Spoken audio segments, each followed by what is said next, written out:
और बर्मिंघम में 22वें Commonwealth game के 10वें दिन भी रोमांचक मुकाबला देखने को मिला। आपको बता दें कि बॉक्सिंग में नीतू और अमित ने गोल्ड मेडल दिलाया है। आपको बता दें कि भारत ने बॉक्सिंग में 2 गोल्ड मेडल जीत लिए हैं और साथ ही आपको बता दें कि अपनी अपनी वेट कैटेगरी में गोल्ड जीता है।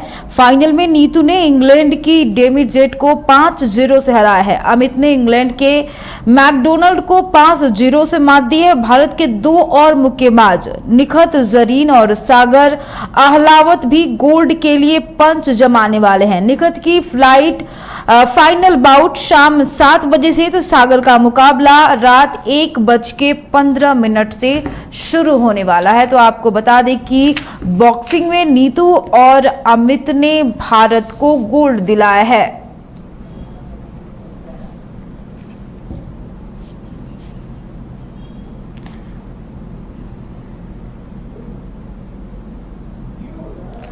और इसी खबर पे हमारे साथ हमारे स्पोर्ट्स एक्सपर्ट राकेश रंजन जुड़ चुके हैं। राकेश रंजन, भारत का शानदार प्रदर्शन है, 2 गोल्ड मेडल मिले हैं। सबसे पहले इसके बारे में बताइए आप।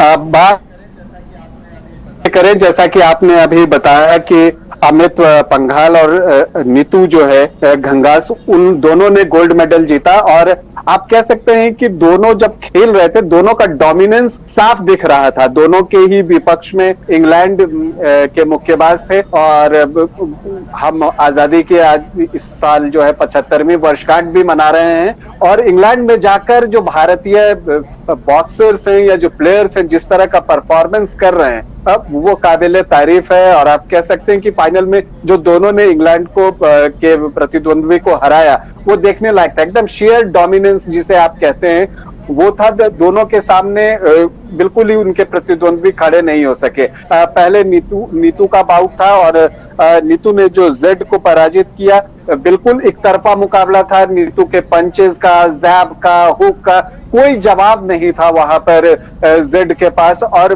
बिल्कुल असहाय दिख रही थी। और अब जैसा कि होता है बॉक्सिंग में, हर राउंड के बाद जो 5 जज होते हैं वो अंक देते हैं और उस अंक के आधार पे यूनानिमस मतलब सर्वसम्मति से नीतू को 5-0 की बढ़त के साथ जो है वो जीत दी गई और उन्हें चैंपियन घोषित किया गया। और जब बताया गया कि हाँ वो अब गोल्ड मेडल जीत चुके हैं, आपको ये भी बता दूं कि जो 45 से 48 किलोग्राम वर्ग होता है, जो कि मिनिमम वेट कैटेगरी है महिला बॉक्सिंग में, उसमें नीतू ने जो है ये गोल्ड मेडल जीता है। तो शानदार प्रदर्शन और मेडल लेते वक्त उनके आंखों से आंसू भी छलके, वो भी सीन जो है वो एक यादों में हमेशा के लिए रहेगा। और आप कह सकते हैं कि जब शुरुआत अच्छी हुई बॉक्सिंग की, आज की अगर हम बात करें, तो फिर वो उत्साह बढ़ा जब इसके बाद अमित पंघल का मैच आया। सामने मैकडोनाल्ड थे और मैकडोनाल्ड भी मतलब मंझे हुए बॉक्सर हैं और वो देख के भी हट्टे कट्टे लग रहे थे। उनके भी पंचेस कमजोर नहीं थे। वो नीले कलर के कपड़े में थे, पंघल लाल कपड़ों में खेल रहे थे।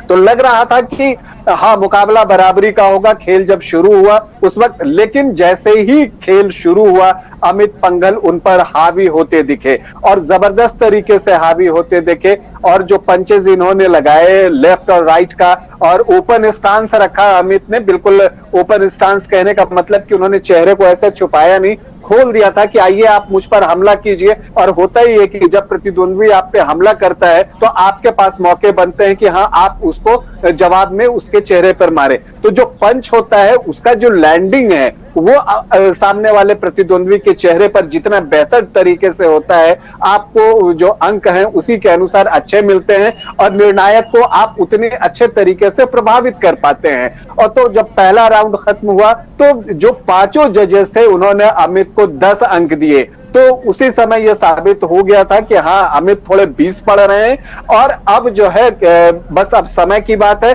अमित को इस टेम्पो को बना के रखना है। दूसरे में हालांकि मैकडोनाल्ड ने वापसी की कोशिश की, एक जज ने उन्हें 10 अंक दिए, लेकिन बाकी 4 जजेस ने फिर से अमित पंघल को 10 अंक दिए। तो अब ये 2 राउंड के बाद लगभग क्लियर हो गया था कि भारत जो है अब एक और गोल्ड मेडल जीतने जा रहा है। 15वां गोल्ड मेडल भारत का अब आने वाला है, ये समय की बात है। और वो समय भी तीसरे राउंड के बाद आ ही गया। तीसरे राउंड में अमित पंघल ने फिर जबरदस्त पंचेस किए। इतने जबरदस्त पंचेस थे आरती कि आप देखेंगे कि अमित पंघल के कुछ स्ट्रोक जो लैंडिंग हुए हैं, उनके चेहरे पे और आंखों के ऊपर एक कट लग गया था मैकडोनाल्ड के, वहां पर उनको फर्स्ट एड भी दिया गया।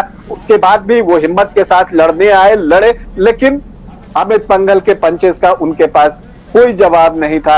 या जैप की बात कर लीजिए, हुक की बात कर लीजिए, कोई जवाब नहीं था मैकडोनाल्ड के पास। और फिर जिसकी की उम्मीद थी, जो अमित पंघल ने अपने पिता से कल फोन पर बातचीत की, सेमीफाइनल मैच के बाद जब उनसे बातचीत की थी और पिता ने कहा था कि बेटा जैसा आज खेले हो कल भी बिल्कुल वैसा ही खेलना। और तब जो है अमित पंघल ने उनसे कहा था, पापा चिंता मत करें, फाइनल की फुल तैयारी कर रखी से। तो ये फुल तैयारी कर रखी थी उन्होंने, और वो फुल तैयारी दिखी भी। बिल्कुल ही टिक नहीं सके वहां पर मैकडोनाल्ड, और भारत को आज का दूसरा गोल्ड मिल गया। ये बॉक्सिंग की बात है। और बॉक्सिंग में जैसा कि आपने बताया कि अभी 2 गोल्ड और निशाने पर है भारत के। निखत जरीन का मैच है, वो होने वाला है। निखत से काफी उम्मीदें हैं, बहुत ही प्रतिभाशाली बॉक्सर है और लगातार अच्छा प्रदर्शन कर रहे हैं। तो निखत का गोल्ड भी हम लोग पूरी उम्मीद कर रहे हैं कि वो आज मिल जाएगा। इसके अलावा सागर अहलावत से भी काफी उम्मीदें हैं, हालांकि उनका मैच देर रात्रि होगा और वो उसी वक्त पता चलेगा। लेकिन निखत का मैच जो है वो शाम के बाद 7 के आसपास है, तो उसमें देखना है कि निखत जरीन जो है भारत को एक और गोल्ड बॉक्सिंग में दिलवाती है। राकेश, जैसे आज 2 गोल्ड मेडल आपको बॉक्सिंग में मिले हैं और साथ ही आपको ये भी बता दें कि हॉकी में महिला खिलाड़ियों ने भी ब्रॉन्ज मेडल जीता है। तो ये तो आप कहते हैं ना कि अगर दिन की शुरुआत अच्छी हो जाए तो सब कुछ अच्छा अच्छा ही होता है। तो आज भारतीय महिलाओं ने ही अच्छी शुरुआत की। हाँ, लेकिन ये था कि उन्होंने धड़कनों की रफ्तार जो है ना, वो देखने वालों की थोड़ी बढ़ा दी थी। लगा कि क्या होगा, नहीं होगा, क्या सेमीफाइनल की कहानी दोहराई जाएगी, क्योंकि मैच जो है, मुकाबला जो है, वो फिर से शूट आउट में चला गया था। और शूट आउट का हमको सेमीफाइनल का एक बुरा अनुभव था। तो एक डर तो मन में था कि कहीं मिस ना हो जाए, और खास करके तब जबकि जो पहला अटेम्प्ट पेनल्टी शूट आउट में न्यूजीलैंड की टीम ने लिया वो सफल हो गया और भारत का असफल, तब तो और भी डर लगने लगा था। लेकिन उससे पहले नहीं कि मैच पर ऐसा नहीं था कि न्यूजीलैंड की टीम कहीं दिख रही थी। जब जो निर्धारित समय में खेल हो रहा था, भारतीय टीम उस पर हावी दिख रही थी और भारतीय टीम ने उस समय बिल्कुल शानदार प्रदर्शन किया था। और आप कहेंगे कि लीड भी भारत ने ले रखी थी 1 गोल की। सलीमा टेटे झारखंड के खिलाड़ी हैं, उन्होंने ही गोल किया था और उस 1 गोल की बढ़त पर भारतीय टीम थी। लेकिन होता है ना कि आखिरी मौके पर भारतीय टीम कई बार गोल खाती है। हॉकी में ये हमारी कमजोरी पिछले कुछ सालों से रही है। तो हम कहते हैं कि कॉम्प्लिसेंट नहीं हो सकते। पता नहीं क्या हम कॉम्प्लिसेंट हो जाते हैं या हमारा नर्व वहां पर थोड़ा सा कमजोर पड़ता है, ये तो जानने की बात है। और ये कोचेज और साइकोलॉजिस्ट जो होते हैं वो इन चीजों को देखेंगे। लेकिन वही हुआ कि बिल्कुल जब 4th क्वार्टर खत्म होने वाला था, लगा कि अब हुटर बजने वाला है, भारत वहीं जीत जाएगा, वहां पर न्यूजीलैंड की टीम ने जवाबी गोल कर दिया और मुकाबला 1-1 की बराबरी पर पहुंच गया। और जब मुकाबला 1-1 की बराबरी पर पहुंचता है तो वो शूट आउट में जाता ही है। और शूट आउट में गया तो वहां पर जैसा मैंने आपको बताया कि भारत पहला चांस मिस कर चुका था, लेकिन न्यूजीलैंड ने पहला गोल कन्वर्ट कर दिया तो धड़कनें तेज हो गई, लगा कि वो फिर से कोई अनहोनी ना हो जाए। लेकिन इसके बाद सविता पुनिया, जो कि कप्तान है भारतीय टीम की, गोलकीपर, उनकी जितनी तारीफ की जाए कम है। इसके बाद उन्होंने एक भी गोल करने का अवसर नहीं दिया और जिस तरह से उन्होंने बचाव किया है, बिल्कुल ये जो पेनल्टी शूट आउट होता है, 8 सेकंड का वक्त होता है गोल करने के लिए, और जब खिलाड़ी जो है आपको गोल लेकर गोल पोस्ट की ओर बढ़ता है, गोलकीपर आगे बढ़ के उसके रास्ते को ब्लॉक करता है, उसका एंगल छोटा करना चाहता है या उसको ऐसे एंगल पे पहुंचाना चाहता है जहां से वो गेंद को गोल पोस्ट के अंदर डाल ना सके। और इसमें सविता पुनिया ने जबरदस्त प्रदर्शन किया और गोल पर गोल बचाती रही और अंततः भारत ने 2-1 से यह मुकाबला जीता और इसी के साथ कांस्य पदक भारत के नाम हो गया।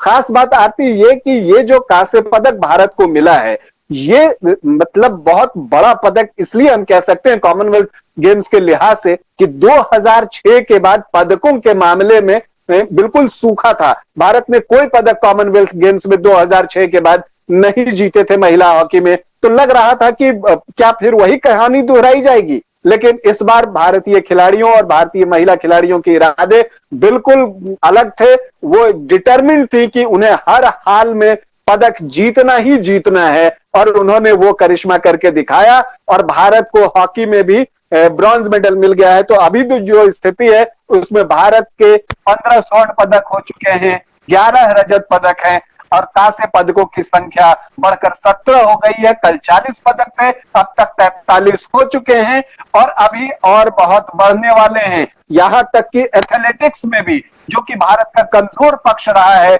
वहां पर भी भारतीय खिलाड़ी अच्छा परफॉर्म कर रहे हैं और अभी ट्रिपल जंप में संभावना है कि वहां से भी कोई अच्छी खबर आए। बैडमिंटन में पीवी सिंधु विमेन्स सिंगल के फाइनल में पहुंच चुकी हैं। अब उम्मीदें और भी बढ़ रही हैं। बिल्कुल, ये तो पक्का हो गया कि वो फाइनल में पहुंच गई हैं, तो एक पदक तो पक्का हो गया।